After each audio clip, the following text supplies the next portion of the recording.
Sevgirai's hit session, January 21. University Grant Commission, that's a statutory body under University Grant Commission Act 1956.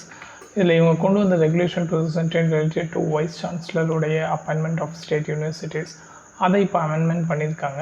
ப்ரீவியஸாக 10 year ப்ரொஃபஸராக இருந்துருக்கணுங்கிற க்ரைட்டீரியாவை remove பண்ணி any professionals இந்த public administration and public policy ஃபீல்டில் உள்ளவங்களும் appoint பண்ணலாம் அப்படிங்கிற மாதிரி கொண்டு வந்திருக்காங்க. ஸோ இதுக்கு யூஜிசிக்கு வந்து பவர் இருக்கா இந்த வைஸ் சான்சலரோட அப்பாயின்மெண்ட் வந்து டிட்டர்மைன் பண்ணுறதுக்கு?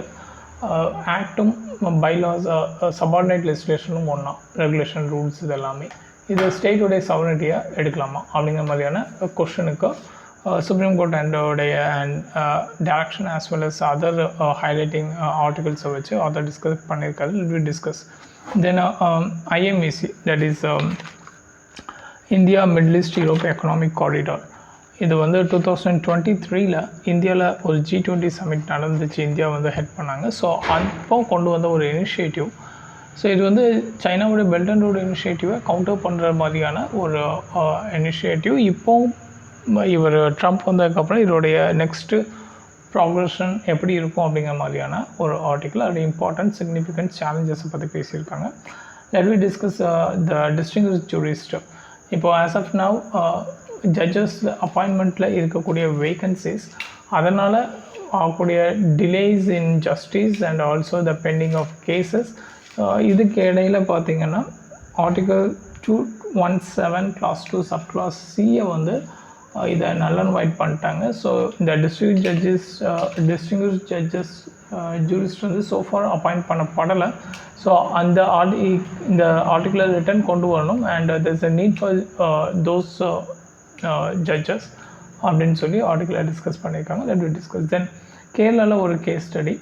ஒரு ஆக்ட்ரஸ், இவங்க அந்த சின்னம்மாள் அப்படிங்கிற ஜுவல்லரி ஷாப்பு செம்மனூர் அப்படிங்கிற அந்த குரூப் அவங்களுடைய ஜுவல்லரி அடுக்கு வர சொல்லியிருப்பாங்க. அவங்க போகலன்னொன்னே கொஞ்சம் நிறைய அப்யூஸ் பண்ணியிருக்காங்க சோசியல் மீடியாவில் அவங்களுடைய ஃபாலோவர்ஸை வச்சு. ஸோ எல்லாரையும் இவங்க போலீஸ் கம்ப்ளைண்ட் கொடுத்து அரெஸ்ட் பண்ணி இப்போது கோர்ட்டில் வந்து ட்ரையல் பண்ணியிருக்காங்க. So that is social media bullying, அதுக்கு அகேன்ஸ்டான ஒரு ஸ்ட்ராங் வார்னிங் அப்படிங்கிறதுக்கான ஒரு கேஸ் ஸ்டடியாக பார்க்கலாம். ஓகே, பிகினிங்லேருந்து வந்துடலாம். Okay, so UGC university grant commission, இது GS2ல் கவர்னன்ஸ் பாலிட்டி இந்த ஏரியாவில் பார்ப்பீங்க. இவன் நீங்கள் எஜுகேஷன்லேயும் இதை பற்றி பேசலாம். Social justice. ஓகே, ஸோ இந்த என்ன மாதிரி கொஷின்ஸ் எல்லாம் எக்ஸ்பெக்ட் பண்ணலான்னா, மேஜர்லி யூபிஎஸ்சியில் ப்ரிலிமினரியில் வில் பி ஹேவிங் அந்த பாடி ரிலேட்டடாக வெதர் இட்ஸ் ஸ்டாட்யூட்டரி பாடியா இல்லை கான்ஸ்டியூஷனல் பாடியா அண்ட் பாடியோ காம்போசிஷன் என்ன, அதோடைய அப்பாயின்மெண்ட்ஸ் என்ன, இந்த மாதிரியான ஏரியாஸில் கொஷின்ஸ் வரதுக்கான வாய்ப்புகள் இருக்குது. மிச்சப்படி மெயின்ஸ் ஆன்சர் ரைட்டிங்கில் உங்களுக்கு ஓவரால் கண்டென்ட்டை பற்றி தெரிஞ்சிருக்கணும். யூஜிசியில் என்னென்ன மாதிரியான ப்ராப்ளம்ஸ் வந்து ப்ரிவைல் ஆகிட்டு இருக்குது. இப்போ NEP நேஷ்னல் எஜுகேஷன் பாலிசி கொண்டு வந்திருக்காங்க. ஸோ யூஜிசி வந்து எம்பவர் பண்ணணுமா, யூஜிசியில் ரிஃபார்ம் தேவையா அப்படிங்கிற மாதிரியான கொஷின்ஸ் எல்லாம் வந்து நம்மளே ட்ரை பண்ணி பார்க்கலாம். Okay, let we get into this. So UGC பொறுத்த வரைக்கும் இது வந்து ஸ்டாட்யூட்டரி பாடி. யூஜிசி ஆக்ட் 1956 கீழே க்ரியேட் பண்ணப்பட்டது. இது எதுக்காக, இதோடைய மேஜர் அப்ஜெக்டிவே பார்த்திங்கன்னா coordination and determining standards for universities. So normal university ஃபீஸாக இருக்கட்டும், இல்லை டீச்சர்ஸ் அப்பாயின்மெண்ட்டாக இருக்கட்டும், அதுக்கான க்ரைட்டீரியாஸை ஃபிக்ஸ் பண்ணுறதா இருக்கட்டும், இல்லை இவங்க வந்து other promotion and coordination among the university education and measures, improvement measures recommend பண்ணுவாங்க. சென்ட்ரல் அண்ட் ஸ்டேட் கவர்மெண்ட்டுக்கு ஃபண்ட் அலோகேஷன் பண்ணுற ரிலேட்டடான அட்வைசஸ் கொடுக்க, இது எல்லாமே major role of this UGC university grant commission அப்படிங்கிறது. ஸோ இந்த act that was passed in the parliament by both the members. So act பொறுத்த வரைக்கும், அதாவது கான்ஸ்டியூஷனல் அமெண்ட்மெண்ட் ஆக்ட் தனியாக இருக்குது, ஸ்டாட்யூட்டரி ஆக்ட் இருக்குது. ஸோ பில் அப்படிங்கிறது அது பார்லிமெண்ட்டில் பிரசிடெண்ட் கையெழுத்து வாங்காத வரைக்கும் அது பில்லு. ஒன்ஸ் பார்லிமெண்ட்டில் பாஸ் பண்ணி பிரசிடெண்ட் கையெழுத்து வாங்கிட்டோம் அப்படின்னா that is the act. So இதில் ரெண்டு இருக்குது, statutory and constitutional. So constitutional amendment ஆக்டை பொறுத்த வரைக்கும் ஆர்டிகல் 368 அந்த ப்ரொசீஜர் ரெண்டு ப்ரொசீஜர் தான் அதில் மென்ஷன் பண்ணியிருப்பாங்க. that is special majority as well as special majority with ratification of states அப்படிங்கிற 2 கேட்டகரி.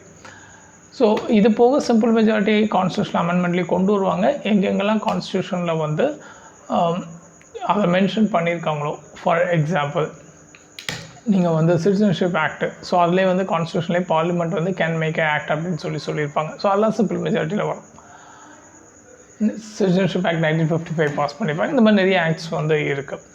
இது போக எதுக்கு சிம்பிள் மெஜாரிட்டி யூஸ் பண்ணுவாங்கன்னா, இந்த அதர் ஸ்டாட்யூட்டரி லாஸ், அதாவது ஸ்டாட்யூட் புக் அப்படின்னு சொல்லுவாங்க. அதர் தென் கான்ஸ்டியூஷனல், அதாவது அட்மினிஸ்ட்ரேஷன் பர்பஸ்க்காக certain other acts every day to day அட்மினிஸ்ட்ரேஷனுக்காக மேக் பண்ணக்கூடியது. ஸோ அது வந்து சிம்பிள் மெஜாரிட்டிலே பார்லிமெண்ட்டில் பாஸ் பண்ணலாம். That is 50+1% president voting of the house. Okay, so இது வந்து உங்களுக்கு ஸ்டாட்யூட் புக்கில் வந்து இதை பற்றி மென்ஷன் பண்ணுவாங்க.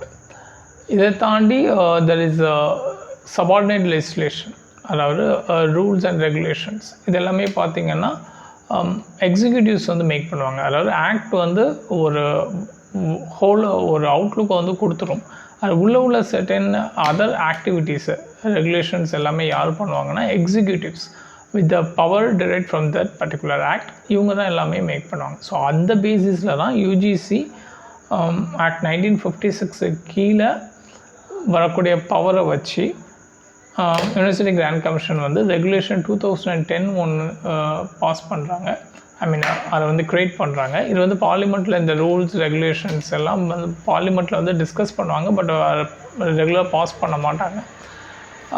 ஏதாவது அமெண்ட்மெண்ட்னால் மட்டும்தான் அதில் வந்து சேஞ்சஸ் கொண்டு வருவாங்க. ஸோ மேஜர்லி இது எல்லாமே வந்து எக்ஸிக்யூட்டிவ்ஸ் தான் மேக் பண்ணுவாங்க. அதுதான் ஆத்தர் இதில் பயங்கரமாக ஆர்குமெண்ட் பண்ணியிருப்பாங்க. Let we discuss. ஸோ இந்த ரெகுலேஷன் 2010 எதுக்காக கொண்டு வந்திருக்காங்கன்னா, வைஸ் சான்சலர் அவருடைய அப்பாயின்மெண்ட்டு. ஸோ இதுக்கு வந்து க்ரைட்டீரியா பார்த்திங்கன்னா 10 years வந்து ப்ரொஃபஸராக இருந்திருக்கணும். அண்ட் அப்பார்ட் ஃப்ரம் தேட் ஒரு சர்ச் கம் செலெக்ஷன் கமிட்டி, அதில் ஒரு 10 பேர் லிஸ்ட்டை கொடுப்பாங்க. அந்த லிஸ்ட்லேருந்து ஒருத்தர் தான் governor, he is the chancellor. அதாவது டிஃபேக்டோவாக அவர் தான் வந்து சான்சலராக வருவார் ஆஃப் ஸ்டேட் யூனிவர்சிட்டிஸ். ஸோ அவர் தான் இந்த வைஸ் சான்சலர் வந்து அந்த லிஸ்ட்லேருந்து அப்பாயிண்ட் பண்ணுவார். So there was a recent controversy in Kerala. So இந்த மாதிரி அதாவது ஒருத்தங்க அப்பாயின்மெண்ட் வந்து அந்த லிஸ்ட்டே இல்லாமல் ஆன் தேர் ஃபேவரில் வந்து அப்பாயின்மெண்ட் பண்ணுற மாதிரியான ஒரு கான்ட்ரவர்சி வந்துச்சு. Apart from vice chancellor, this chancellor அப்படிங்கிற போஸ்ட் ஆஃப் த கவர்னரே வந்து நிறைய இடத்துல பயங்கரமாக கிரிட்டிசைஸ் பண்ணப்படுற. ஈவன் சக்கரியா கமிஷன்லேருந்து நிறைய கமிஷன்ஸ் வந்து இந்த ரோல் வந்து கவர்னருக்கு அடிஷ்னல் போர்டன், இது தேவையில்லை அப்படிங்கிற மாதிரிலாம் ரெக்கமெண்ட் பண்ணியிருக்காங்க. Even Tamil Nadu, Kerala and west Bengal இவங்கெல்லாம் வந்து ரெசல்யூஷன் பாஸ் பண்ணாங்க, கவர்னருக்கு சான்சலர் ரோலில் இருக்கக்கூடாது, அதில் வந்து ரிமூவ் பண்ண சொல்லுங்கள் அப்படின்னு சொல்லி. So this are all controversies along with. Okay, so இப்போ இந்த 2010 கொண்டு வந்த ரெகுலேஷனில் யூஜிசி ஒரு அமெண்ட்மெண்ட் கொண்டு வராங்க. அதாவது வைஸ் சான்சலரோட அப்பாயின்மெண்ட் பொறுத்த வரைக்கும் இப்போ அந்த 10 year ப்ரொஃபஸராக இருக்கணும் அப்படிங்கிற அந்த கம்பல்ஷன் இல்லை. 10 year எனி ப்ரொஃபஷ்னலாக இருக்கலாம். That to belong to the public administration and public policy, இந்த ஃபீல்டில் உள்ளவங்களையும் அப்பாயிண்ட் பண்ணலாம் அப்படிங்கிற ஒரு சேஞ்சஸ் கொண்டு வந்திருக்காங்க. ஒன்று. ரெண்டாவது, previous search cum selection committee அவங்க கொடுக்குற 10 member அதெல்லாம் இனிமேல் தேவை கிடையாது. சான்சலர் அவரே வந்து அப்பாயின்மெண்ட் பண்ணலாம் அப்படிங்கிற ரூலும் கொண்டு வந்திருக்காங்க. ஸோ இது ஸ்டேட்டுடைய அட்டானமியை வந்து பெரிய லெவலில் பாதிக்கும். ஏன்னா அந்த செலெக்ஷன் கமிட்டியில் ஸ்டேட்டும் கான்ட்ரிபியூட் பண்ணுவாங்க செலக்டிங் த பீப்புள். பட் இப்போ அந்த மாதிரி பண்ண முடியாது. ஸோ இது வந்து another major thread to state sovereignty அப்படின்னு சொல்லி நிறைய ஸ்டேட்ஸ் வந்து இதை அப்போஸ் பண்ணுறாங்க, எஸ்பெஷலி தமிழ்நாடு. ஓகே, ஸோ இந்த ஆக்டில் வந்து ஃபர்தராக இந்த ஆர்டிக்கிளில் ஃபர்தராக என்ன பேசியிருக்காங்க அப்படின்னா, செக்ஷன் 2G இதுதான் வந்து இந்த யூனிவர்சிட்டி கிராண்ட் கமிஷன் வந்து ரெகுலேஷன்ஸ் மேக் பண்ணுறதுக்கான பவர் வந்து ப்ரொவைட் பண்ணுது. ஸோ தட் இஸ் மோஸ்ட்லி டீச்சர்ஸோடைய குவாலிஃபிகேஷன், ஸ்டாஃப்ஸோடைய அப்பாயின்மெண்ட்ஸு, அதாவது டிகிரி கிராண்ட் பண்ணுறதுக்கு மினிமம் க்ரைட்டீரியாஸ் என்னென்ன இது பண்ணணும் அப்படிங்கிற மாதிரியான அதர் ஒர்க்கு கோஆர்டினேஷன் ரிலேட்டடாக ரெகுலேஷன்ஸ் வந்து மேக் பண்ணலான்னு சொல்லியிருக்காங்க.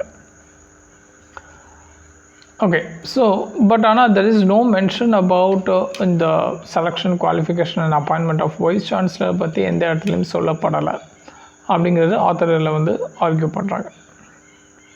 ஓகே.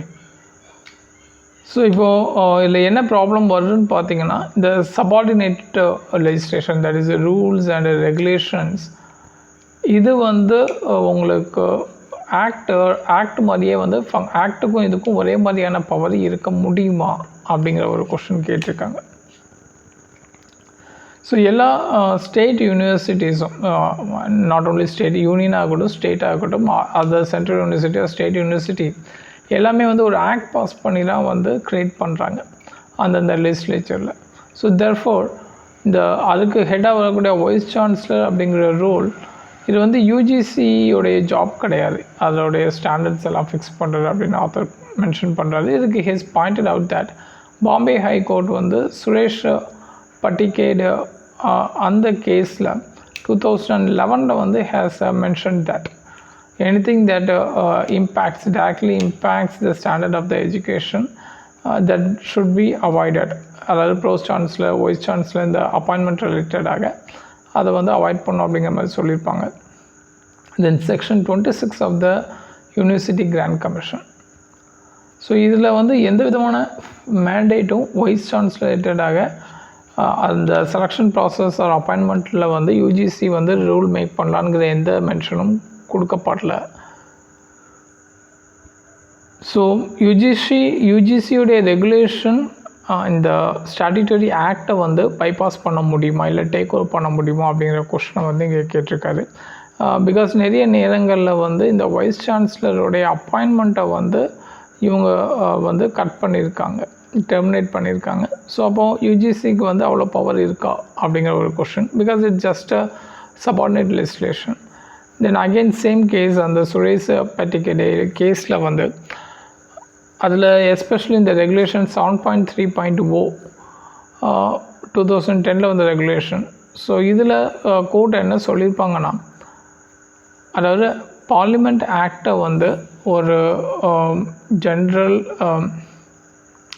அதாவது இந்த ரெகுலேஷன்ஸ் மூலியமாக ஸ்டேட் லெஜிஸ்லேச்சரில் எனாக்ட் பண்ணக்கூடிய ப்ளீனரி லெஜிஸ்லேஷன், அது நார்மல் ஃபார்மல் லெஜிஸ்லேஷனை வந்து நீங்கள் ஓவர் ரைட் பண்ண முடியாது அப்படிங்கிறத வந்து சொல்லியிருப்பாங்க.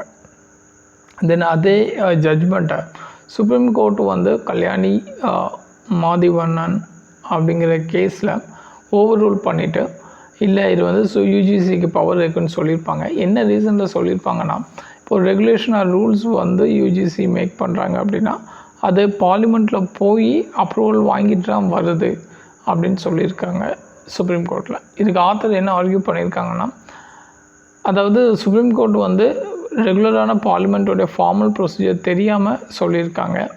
தட் இஸ் எந்த ரூல்ஸ் ஆர் ரெகுலேஷன் நீங்கள் ஹவுஸில் வச்சாலும் இது வந்து ஒன்லி அமெண்ட்மெண்ட் மட்டும் தான் அதில் வந்து பண்ணுவாங்க. That to which has already நடைமுறையில் அந்த ரூல்ஸ் அண்ட் ரெகுலேஷன் வந்து வந்திருக்கும் அப்படிங்கிறத சொல்லியிருப்பார். ஸோ ஃபர்தராக இந்த யூஜிசியோடைய ரெகுலேஷன் ஸ்டேட் லெவல் ஓவர்ரைட் பண்ணலாமா அப்படிங்கிற ஆன்சர் நம்ம எங்கேருந்து டிரைவ் பண்ணலாம்னா ஆர்டிகல் 254. இது வந்து ரீபக்னன்சி, அதாவது ஒரு கன்கரண்ட் லிஸ்ட்டில் சென்டர் வந்து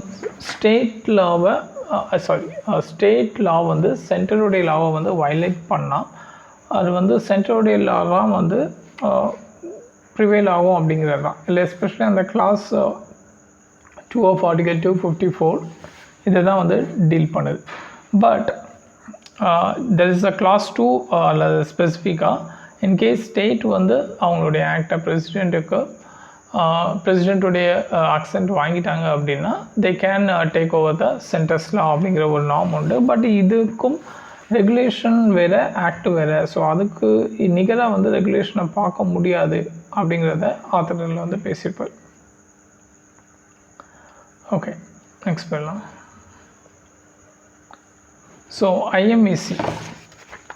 ஸோ ஐஎம்இசி பொறுத்த வரைக்கும் that is India Middle East Middle East Europe Economic Corridor. இந்த 2023 these Asian these G20 nations வந்து க்ரியேட் பண்ணாங்க. அந்த சமிட் வந்து இந்தியாவில் தான் நடந்துச்சு. ஸோ இது வந்து ஒரு மல்டிலேட்ரல் பார்ட்னர்ஷிப். ஸோ யூஎஸ் தான் வந்து இதில் லீட் பண்ணுறாங்க.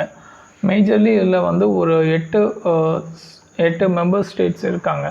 That is India, US, Italy, France, Germany, Saudi Arabia, UAE as well as European commission. So இந்த யூரோப்பியன் கமிஷன் என்னன்னு பார்த்தீங்கன்னா, நம்ம யூரோப்பியன் யூனியன் தெரியும் இல்லையா?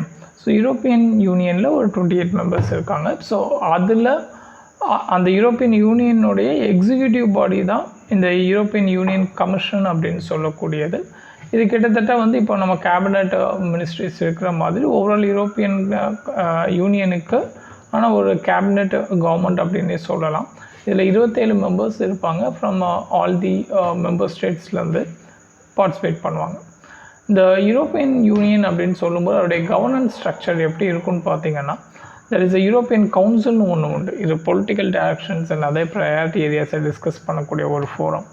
தென் யூரோப்பியன் பார்லிமெண்ட். ஸோ இங்கே வந்து லெஜிஸ்லேச்சர்ஸ் வந்து மேக் பண்ணுவாங்க. Apart from that council of European union இருக்குது. இல்லை எல்லா ஸ்டேட்ஸோடைய மெம்பர்ஸும் வந்து மினிஸ்டர்ஸும் மெம்பர்ஸாக இருப்பாங்க. It's a deliberative forum. And European court of auditors, then court of justice of European union.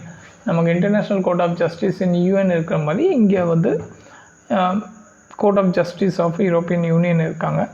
Then European central bank as well as European system of financial supervision. இதுதான் ஓவரால் யூரோப்பியன் யூனியனுடைய கவர்னன்ஸ் ஸ்ட்ரக்சர். டெஃபினட்டாக இந்த ஏரியாவிலேருந்துலாம் இதெல்லாம் questions area for preliminary exam. Okay, மெயின்ஸில் உங்களுக்கு எப்படி கேட்பாங்கன்னா, யூரோப்பியன் யூனியன் அதோடைய கவர்னன்ஸ் ஸ்ட்ரக்சரில் இருக்கக்கூடிய ப்ராப்ளம்ஸ் என்னென்னு கேட்கலாம். பட் நமக்கு அது பெரிய லெவலில் ரெலவெண்ட் கிடையாது. யூஎனில் கேட்கலாம். இப்போ யூஎன்எஸ்சியில் இருக்கக்கூடிய ப்ராப்ளம்ஸ் என்னென்னு கேட்பாங்க. It's all connected 1-to-1. Okay, so ஆர்டிகிளுக்குள்ளே போகலாம். ஸோ இந்த middle east economic Europe economic corridor அப்படிங்கிறது பார்த்திங்கன்னா, இட் வாஸ் ஒரு மல்டிலேட்ரல் பார்ட்னர்ஷிப். நான் சொன்ன மாதிரி 8 ஸ்டேட்ஸ் வந்து அதில் மெம்பராக இருக்காங்க. இல்லை யூஎஸ்லாம் வந்து லீட் பண்ணுறாங்க, especially focusing on energy security and technology and free open trade roots between all these Nations. So இது அமெரிக்கன் கம்பெனிஸ்க்கும் பெரிய லெவலில் ஹெல்ப்ஃபுல்லாக இருக்கும், ரிமைனிங் அதர் கண்ட்ரீஸ்க்கும் வந்து ஹெல்ப்ஃபுல்லாக இருக்கும். இதோடைய மேஜர் எண்ட் கோல் அப்படின்னு பார்த்திங்கன்னா, தட் இஸ் ட்ரேட் கனெக்டிவிட்டியை வந்து என்ஹான்ஸ் பண்ணுறது, டிரான்ஸ்போர்ட்டேஷன் காஸ்ட்டை ரெடியூஸ் பண்ணுறது, அண்ட் குளோபல் சப்ளை செயின் அதை வந்து பெரிய லெவலில் டைவர்ஸ் பண்ணுறது. Because this very important. During கோவிடில் பார்த்திங்கன்னா எல்லா நாடுகளுமே வந்து முடங்கி போச்சு. சைனாவை நம்பி தான் ஃபுல்லாகவே இருந்தாங்க. சைனாவோடைய சப்ளை செயினை வந்து பயங்கரமாக குளோபல் வைஸ் அவங்க தான் கண்ட்ரோல் பண்ணிகிட்டு இருந்தாங்க. ஸோ நிறைய நாடுகள் முடங்குறதுக்கான வாய்ப்புகள் அதிகமாகிடுச்சு. ஸோ அதில் இருந்தே பார்த்திங்கன்னா இப்போது இந்தியா, ஆஸ்திரேலியா, ஜப்பான் ஒரு கூட்டமைப்பு மாதிரி ஃபார்ம் பண்ணுறாங்க இந்த குளோபல் சப்ளை செயினில் சைனாவுக்கு அகெயின்ஸ்டாக. அதுக்கு அதே மாதிரி இங்கேயும் பார்த்திங்கன்னா இப்போ இந்த ஐஎம்இசி வந்து சப்போர்ட்டாக இருக்கும் அப்படின்னு சொல்கிறாங்க. அண்ட் இதோடைய மேஜர் அதர் ஆக்டிவிட்டீஸ் பார்த்திங்கன்னா transport, all the transport, railway, shipping work, maritime connection இதெல்லாம் வந்து ஃபோக்கஸ் பண்ணுறாங்க. Energy, cross border electricity, hydrogen pipelines, and apart digital, that is digital communication cable setup பண்ணுறது, இது எல்லாமே வந்து பண்ணுறாங்க. இந்த டிஜிட்டல் கம்யூனிகேஷன் கேபிள்ஸ் பார்த்திங்கன்னா உலகத்தில் டோட்டல் குளோபை எடுத்துக்கிட்டிங்க அப்படின்னா நமக்கு வரக்கூடிய இன்டர்நெட்லேருந்து அதர் கனெக்ஷன்ஸ் எல்லாமே பார்த்திங்கன்னா ஒரு 90% வந்து இந்த மெரிடைமில் கடலுக்கு அடியில் வரக்கூடிய கேபிள் மூலிமா தான் நமக்கு வந்து கனெக்ஷன் எல்லாமே சப்ளை கிடைக்குது. சேட்டலைட்லேருந்து ரொம்ப கம்மியாக தான் வருது. Okay, just a few information. Next, but இந்த ஐஎம்இசி வந்து நம்ம கான்செப்டுவலைஸ் சொல்கிறதுக்கு ஈஸியாக இருக்கும், பட் நடைமுறையில் நிறைய சேலஞ்சஸ் இருக்குது. இந்த ஐஎம்ஏசியை வந்து சைனீஸோடைய பெல்ட் அண்ட் ரோடு இனிஷியேட்டிவ், அந்த இன்ஃப்ராஸ்ட்ரக்சர் ஸ்பான்சரிங், இதுக்கெல்லாம் வந்து ஒரு கவுண்டர் ப்ராக்டிஸாக வந்து பார்க்க முடியும். But it has lot of challenges. First investment. So இதில் எல்லா கண்ட்ரிஸுமே வந்து கான்ட்ரிபியூட் பண்ணணும். அப்படி கான்ட்ரிபியூட் பண்ணணும் அவங்களுடைய லோக்கல் கண்ட்ரியுடைய பொலிட்டிக்கல் திங் அதுக்கு சப்போர்ட் பண்ணணும். அண்ட் அவங்களுடைய எக்கனாமிக்ஸ்க்கு ஸ்டேட்டஸ் இஸ் வெரி இம்பார்ட்டண்ட். இது போக ப்ரைவேட் என்கேஜ்மெண்ட்டை உள்ளே கொண்டு வரதில் another challenges இருக்குது. Because private expect immediate sudden ensured result returns வந்து எதிர்பார்ப்பாங்க. So it was one challenge. So இது ரிலேட்டடாக கண்ட்ரிஸ் என்னென்ன ஸ்டெப்ஸ் எடுத்துருக்காங்கன்னா, க்ரீஸ் அண்ட் இட்டாலி வந்து கொஞ்சம் ஐஎம்இசி நடைமுறைப்படுத்துறதுக்கு முக்கியமான நிறைய ஆக்ஷன் எடுத்திருக்காங்க. ஃப்ரான்ஸ் பொறுத்த வரைக்கும் செப்பரேட்டாக ஒரு ஸ்பெஷல் என்வாயி இன் ஜெரால்டு மெஸ்ட்ராலில் க்ரியேட் பண்ணிட்டாங்க. ஸோ இது வந்து ஒரு ட்ரெடிஷ்னல் டிப்ளமேட் மாதிரி இருக்காது, ஜஸ்ட் ஸ்பெசிஃபிக்காகவே ஐஎம்இசிக்காகவே க்ரியேட் பண்ணப்பட்டது. ட்ரெடிஷ்னலாக will be having bilateral 1-to-1 வந்து கண்ட்ரி டு கண்ட்ரி தான் இருப்பாங்க. பட் இந்த ஐஎம்இசிக்குனே வந்து ஸ்பெசிஃபிக்காக இந்த ஜெரால்டு மெஸ்ட்ராலட் அவர் கீழே அவரை வந்து ஒரு ஸ்பெஷல் என்வாயாக வந்து கொண்டு வந்திருக்காங்க. தென் யுஏஇ சவுதி அரேபியாவும் இதில் வந்து ஆக்டிவாக நிறைய ஸ்டெப்ஸ் எடுத்திருக்காங்க. ஸோ thereby வித்தவுட் ஒரு ப்ராப்பர் ஸ்ட்ராட்டஜிக் என்கேஜ்மெண்ட் இல்லை அப்படின்னா இந்த திங் ஐஎம்இசி வந்து நடைமுறைக்கு சாத்தியமாகாது. இதில் எஸ்பெஷலி ஸ்ட்ராட்டஜிக் இம்ப்ளிமெண்டேஷன்ஸ் சொல்லும்போது எல்லா கண்ட்ரிஸ்க்கும் ஈக்குவலான அந்த ப்ராஸ்பரிட்டி வந்து இது மூலிமா கிடைக்கணும், அந்த இன்ஃப்ராஸ்ட்ரக்சர் டெவலப்மெண்ட் அது எல்லாமே. Because there is a perception that coastal regionல எல்லாம் பெனிஃபிட் ஆகும் அப்படின்ட்டு. பட் அப்படி கிடையாது, இன்லேண்ட் ஏரியாஸும் வந்து பெனிஃபிட் ஆகும். இப்போ ரீசெண்டாக வந்து ஈராக் அண்ட் டர்க்கியோட இனிஷியேட்டிவ் அந்த ட்ரேட் அக்ரிமெண்ட் தட் இது வந்து ஐஎம்இசியை வந்து பெட்டராக நெக்ஸ்ட் லெவலில் கொண்டு போகிறதுக்கான ஒரு இனிஷியேட்டிவாக வந்து கருதப்படுது. அப்பார்ட் ஃப்ரம் தட் இதோடைய அட்வான்டேஜஸ்லாம் என்னென்ன, ஐஎம்இசியோடைய அட்வான்டேஜஸ் இந்தியாவுக்கு பார்த்தோம் அப்படின்னா, ட்ரேட் காஸ்ட் வந்து நமக்கு பெரிய லெவலில் குறையும். பிகாஸ் ஆஃப் தி அந்த 2 காரிடார், ஒன்று இந்தியா டு அரேபியன் கல்ஃபு வந்து ஈஸ்டர்ன் காரிடாரு, அண்ட் அரேபியன் கல்ஃப்லேருந்து யூரோப் வந்து நார்த்தன் காரிடார். ஸோ தட் அப்போது நமக்கு இது பெரிய லெவலில் வந்து ஹெல்ப்ஃபுல்லாக இருக்கும் காஸ்ட்டை பொறுத்த வரைக்கும். பிகாஸ் ஆல்ரெடி நமக்கு வந்து மேஜர்லி நார்த் ரீச் அவுட் பண்ணணும் அப்படின்னா only route is Mediterranean. So இது போக நம்ம இன்னொரு இது, அதாவது இன்டர்நேஷ்னல் நார்த் சவுத் காரிடார் அப்படிங்கிறதையும் நம்ம வந்து பார்த்தோம். ஸோ அது வந்து மெடிட்டரேனியன் ரீஜனை வந்து பைபாஸ் பண்ணிவிட்டு டேரெக்டாக காஸ்பியன் சி வழியாக வந்து உள்ளே போகிறதுக்கான ஒரு route. So along with that இப்போ இந்த ஐஎம்இசியும் ஜாயிண்ட் ஆகும்போது இந்தியாவுக்கு வந்து நிறைய அட்வான்டேஜஸ் இருக்குது. ஃப்ரீ மூவ்மெண்ட் ஆஃப் குட்ஸு ஈஸியாக வந்து மூவ் பண்ணிக்கலாம் அப்படிங்கிறது. ஓகே, ஸோ டைரக்ட் இன்வெஸ்ட்மெண்ட் அதிகமாக வந்து ஃபாலோ ஆகிறதுக்கான வாய்ப்புகள் இருக்குது. இந்தியா அதோடைய diplomatic relation with west Asian Europe வளர்த்துக்கிறதுக்கான ஒரு க்ளோஸ்னஸ் வந்து இது கொண்டு வரும். அப்பார்ட் இதோடைய இம்ப்ளிகேஷன்ஸ் அப்படின்னு பார்த்தோன்னா, இந்தியாவுடைய green energy policy, especially green hydrogen development, so அது ரிலேட்டடாக நம்ம நிறைய சப்போர்ட் அண்ட் இன்வெஸ்ட்மெண்ட்ஸ் வந்து கொண்டு வர முடியும். அண்ட் இந்தியா வந்து ஜெர்மனி அண்ட் ஜப்பான் கூட ஆல்ரெடி இந்த க்ரீன் ஹைட்ரஜன் இன்ஃப்ராஸ்ட்ரக்சர் டெவலப் பண்ணுறதுக்கான இனிஷியேட்டிவ்ஸ் எடுத்துகிட்ருக்காங்க. அதோடைய ப்ரொடக்ஷன், ஸ்டோரேஜ், டிரான்ஸ்போர்ட்டேஷன் எல்லாத்துக்குமான ஒரு சிங்கிள் இனிஷியேட்டிவாக வந்து இதில் பார்க்கப்படுது. So that will help to reduce the carbon emission. இதன் மூலியமாக நம்ம ஃபோசில் ஃபியூவல் இம்போர்ட் பண்ணுறதுல அந்த டிபெண்டன்ஸ்லேருந்து வெளியே வர முடியும். So that's a new opportunity for India in the green technology field அப்படின்னு சொல்லியிருக்காங்க. ஃபர்தராக ட்ரம்ப் அட்மினிஸ்ட்ரேஷன் அவங்களுடைய அந்த ஆப்ரஹாம் அக்கார்டுடைய சிக்னிஃபிகன்ஸ் வித் தி ஐஎம்இசி.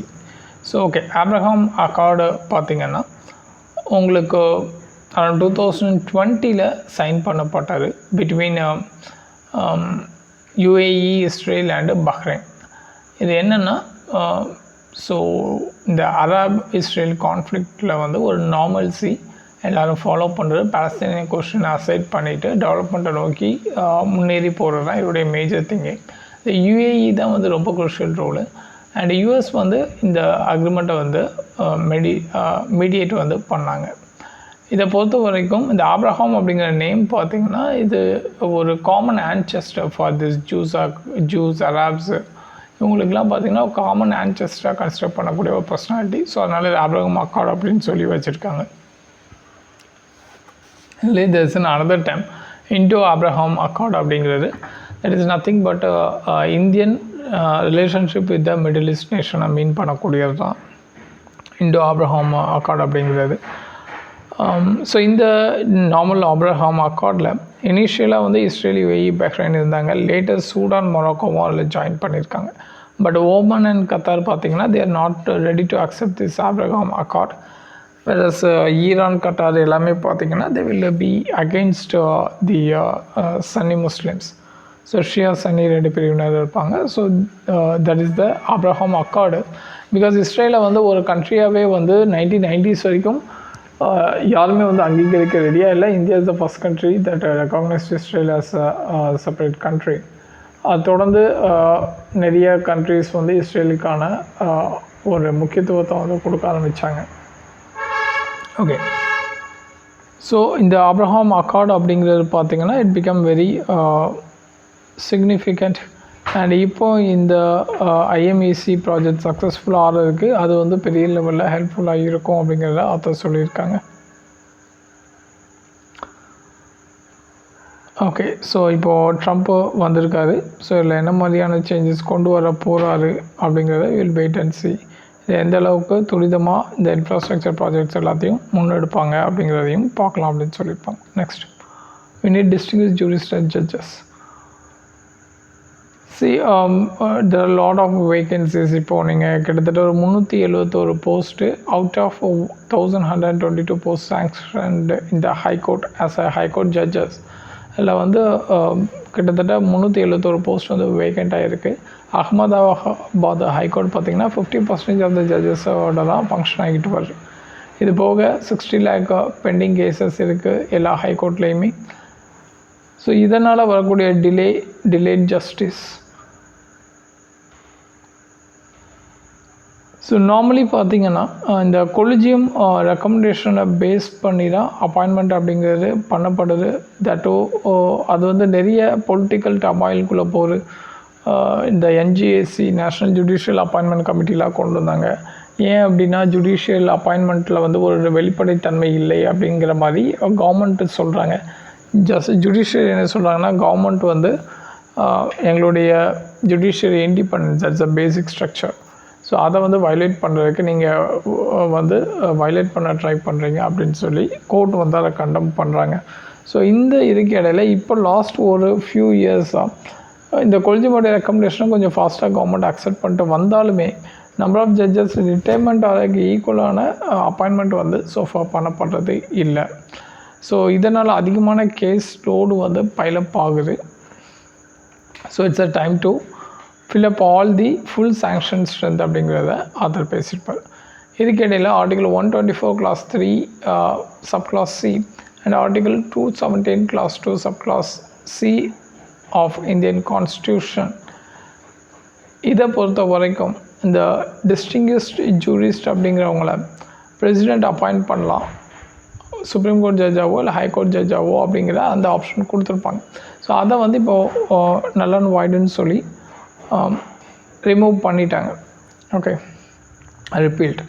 ஸோஃபார் இந்த மாதிரியான ஒரு ஜூரிஸ்ட்டு வந்து அப்பாயிண்ட் பண்ணல. ஜூரிஸ்ட்டுக்கும் இந்த டிஸ்டிங்கிஷ் ஜூரிஸ்ட்னா ஃபர்ஸ்ட் ஆஃப் ஆல் யார் அப்படின்னா they were not a judges or not a advocates. So இவங்களை தவிர்த்து யாரெல்லாம் லீகல் நாலேஜ் இருக்கோ, லீகல் ஃபீல்டில் வந்து எக்ஸ்பர்ட்டாக இருக்காங்களோ இவங்க எல்லாருமே வந்து ஜூரிஸ்ட் அப்படின்னு சொல்லுவாங்க. ஸோ அவங்கள வந்து யாரை வேணாலும் பிரசிடெண்ட் அப்பாயிண்ட் பண்ணலான்னு சொல்லியிருக்கும் அந்த ப்ரொவிஷனில். சோஃபார் யாரையும் அப்பாயிண்ட் பண்ணது கிடையாது. ஸோ இப்போ வந்து ஆத்தரில் என்ன சொல்கிறாருன்னா, அது வந்து வேணும், நமக்கு திரும்பி கொண்டு வாங்க, அது மூலிமா நிறைய பேரை உள்ளே கொண்டு வரலாம் அப்படின்னு சொல்லியிருப்பார். இதுக்கு ரெஃபரன்ஸாக வந்து ஸ்ரீ ஷிபன் லால் சக்சேனா கான்ஸ்டியூஷனல் அசம்பிளியில் June 7, 1949 ரிலேட்டடாக பேசினதை கோட் பண்ணியிருக்காங்க. ஃபர்தராக இதில் இருக்கக்கூடிய பெனிஃபிட்ஸ் அப்படின்னு பார்த்தோன்னா, ஒரு ஸ்பெஷலைஸ்டு நாலேஜ் இருக்கக்கூடிய பீப்புள் உள்ளே வருவாங்க. Research based critical thinking and expertise வந்து அவங்களால கொடுக்க முடியும் ஒவ்வொரு இஷ்யூஸ்லேயும். வேறஸ் டிஸ்அட்வான்டேஜ் சேலஞ்சஸ் அப்படின்னு பார்த்தோன்னா, அந்த கோர்ட் ரூம் எக்ஸ்பீரியன்ஸ் வந்து அவங்களுக்கு கிடையாது. ப்ரொசீஜரல் நாலேஜ் என்னென்ன பண்ணோம் அப்படிங்கிறது தெரியாது. ஸோ ஜுடிஷியல் பவருடைய லிமிட்ஸை எந்த அளவுக்கு லிமிட்டட் அப்படிங்கிறத அவங்களால புரிஞ்சிக்க முடியாது. அண்ட் இது போக அவங்களுடைய ஸ்டேட்டஸ் கோ நேச்சர், புதுசாக ஒரு விஷயத்த கொண்டு வர்றது, தவிர்க்கிறது, பழமையிலே இருக்குது. ஸோ இதெல்லாம் வந்து ஒரு நெகட்டிவ் ப்ராப்ளம் அப்படின்னு சொல்லி ஆத்தர் சொல்லியிருப்பார். இதுக்கு இடையில் countries like US, Poland, Myanmar, Kenya, Thailand, Spain எல்லாமே பார்த்திங்கன்னா ஜூரிஸ்ட் அல்லது ப்ரொஃபஸர் ஆஃப் லா இவங்கள வந்து ஹைகோர்ட் ஜட்ஜஸ்க்கு வந்து high court judges and supreme court ஜட்ஜஸ்க்கு அப்பாயின்மெண்ட் பண்ணுறாங்க. ஸோ இது வந்து பெரிய லெவலில் பெனிஃபிட்டாகவும் அவங்களுக்கு இருக்குது. இந்தியா பொறுத்த வரைக்கும் அகாடமிக்ஸ் எல்லாமே பார்த்திங்கன்னா அவங்களுடைய கன்சர்ன்ஸை வந்து வச்சுருக்காங்க. அண்டு அவங்களுடைய கிரிவன்சஸ் எதுவுமே வந்து பெரிய லெவலில் முக்கியத்துவம் பெறுறது கிடையாது. ஸோ இந்த ஆர்டிக்கல் 217 கிளாஸ் 2 சப் கிளாஸ் சியை கொண்டு வர்றது மூலியமாக அகாடமிஸ் வந்து ஹைகோர்ட்டோடைய ஜட்ஜஸ் அப்பாயிண்ட் பண்ணப்படலாம். ஸோ தட் இவங்களுக்கு வந்து அடிக்குவேட்டான நம்ம ட்ரைனிங் கொடுக்குறது மூலியமாக we can get some good knowledge to people into the field அப்படின்னு சொல்லியிருப்பார். So judicial discourse and the judicial decision making இதன் மூலியமாக ஃபர்தராக வந்து ஸ்ட்ரென்தன் பண்ணப்படும். ஸோ டிஸ்டிங்விஷ்டு நல்ல ப்ரூவன் அகாடமிஸ் வந்து அவங்களுக்கு ஒரு ஆப்பர்ச்சுனிட்டிஸ் கிடைக்கும். இதன் மூலியமாக அவங்க உள்ள பர்சன் வந்து உள்ளே வந்து ரெப்ரசன்ட் பண்ணுறதுக்கு. ஸோ சம் அப்பாயிண்டிஸ் பார்த்திங்கன்னா maybe serve as a bridge between academia and ப்ராக்டிஸாக வந்து அவங்களால இருக்க முடியும். ஸோ இது வந்து ஒரு நியூ சினர்ஜிஸை வந்து ரிசர்ச், லீகல் ரிசர்ச் ஃபீல்டில் வந்து க்ரியேட் பண்ணும். ஸோ அட் ப்ரெசன்ட் பார்த்திங்கன்னா பேக்லாக் எல்லாத்தையுமே வந்து கவர்மெண்ட் வந்து ஃபில்அப் பண்ணணும். By filling all the sanctioned strength of courts, collegium ரெக்கமெண்டேஷன்ஸை ஆன் டைம் ஃப்ரேம்குள்ளே கவர்மெண்ட் ஃபர்ஸ்ட் ஆஃப் ஆல் அதை எடுத்து இம்ப்ளிமெண்ட் பண்ணணும். செகண்ட், அவர் கவர்மெண்ட் வந்து கொஞ்சம் இன்னோவேட்டிவான சொல்யூஷன்ஸை கொண்டு வரணும்.